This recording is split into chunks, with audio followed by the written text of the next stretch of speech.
চিত্রাঙ্গদাতে কিন্তু সত্যি কথা বলতে কি ছবি স্ক্রিপ্টে যে ধরনের সিন ডিভিশন ছিল এডিটিং টেবিলে গিয়ে কিন্তু সেটা ব্রেক করা হয়। তখন আমরা ছবিটা ইনফ্যাক্ট শুরুই করি আমরা পরবর্তীকালের অনেক পরের একটা সিন দিয়ে, যেটা প্রথম দিকে এনে তারপর সিনেমাতে আমরা ঢুকি।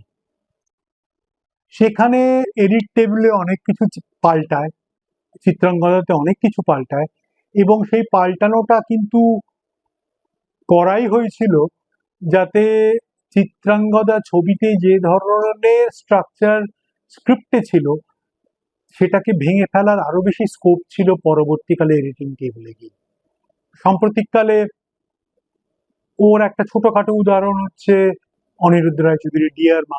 তাতেও সিন নিয়ে অল্প নাড়াচাড়া করার আমরা স্কোপ পেয়েছি এডিটিং টেবিলে, যে পরপর কিছু সিন আমাদের পছন্দ হচ্ছিল না যাতে পরপর আসুক, তাদের মধ্যে এমন কিছু অন্যান্য সিন এনে ব্রেক করে দেওয়া হয়েছে যাতে সেই স্ট্রাকচারটা আরো বেশি ইন্টারেস্টিং লাগে।